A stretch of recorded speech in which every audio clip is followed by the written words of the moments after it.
Hi everyone, Cindy Houston here. Thanks for joining. Today I'm coming on to talk to you about grounding. And as I'm doing this video for you right now, we're actually in a space between a lunar eclipse and a solar eclipse, which can be very powerful energy, which can be very intense energy for some, especially if you tend to feel energy a little bit more. You might be having a lot of things coming up. And so I'm here to share some tools that I have found extremely helpful for myself to just balance the energies of anything that I might be processing or that I might be feeling for the collective.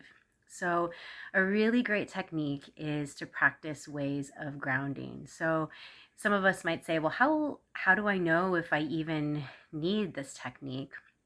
If you're in a body, it's usually pretty helpful to find different ways to ground.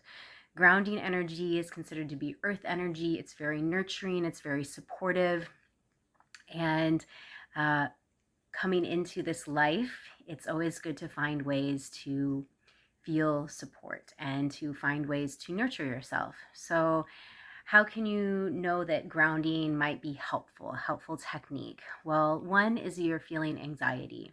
Different forms of anxiety. You might be feeling excess heat. You might be feeling extreme joy. You might kind of feel out of your body or disconnected from your body. Those are some ways to feel, to maybe feel a sense of grounding. Grounding can also be helpful to lift up as well. So some people would say, well, if I'm feeling a little bit low energy, would I want to ground? Something that's really helpful with grounding is the earth. We have this really great balance with the earth in our bodies, and the earth can give us a lot of support that isn't always seen, but it's something that you can feel.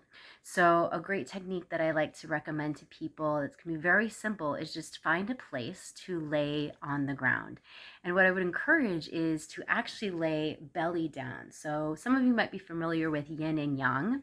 So yin is more of the feminine energy, and in teachings, yin is the front of the body, and the yang side of the body is the back of the body. So that's more of our energizing or our protective energy.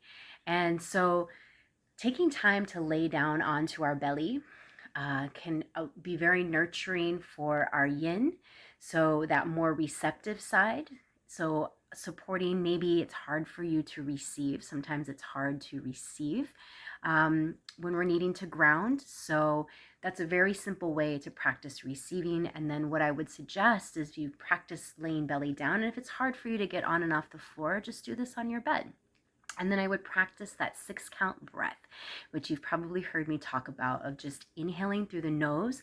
And then when you exhale, it's really important to exhale to breathe out the mouth. When we breathe out our mouth, it's our body's natural parasympathetic cue to calm our nervous system. And it's something that we have with us at all times. Another thing that I would suggest is to take off your shoes and give yourself some time to feel the ground. If you have hardwood floors, it's great. If you're in a climate that it's comfortable for you to, or an environment that it's comfortable to take off your shoes, some people, if you're living in a city, I would just find a grass patch that you trust and that you can just take off your shoes, even if it's just for 5 minutes, and put your feet on the earth. Again, our bodies have this in a sense, unspoken energy connection with the earth and the ground that just by breathing, just by making that connection, that's all you have to do. And just trust that what you're needing to receive is happening. And so if you can get into practice, just one or both of those. There's many other tools, but those are some simple ones that we can bring into our own daily lives. If you can give yourself 5 minutes a day to do at least one or both of those, let me know how it goes. Put in the comments below. I'd love to know. And if you have some grounding techniques, what do you do to stay in your body or stay connected to the earth? I know a lot of people, they like to garden, or they grow plants, or they find practices that connect them to nature. So again, I hope these grounding techniques were helpful for you. If you're liking these videos, please share, subscribe if you're wanting to stay connected to more. And I look forward to serving you soon, and enjoy this energy of the lunar and solar eclipse. Bye for now.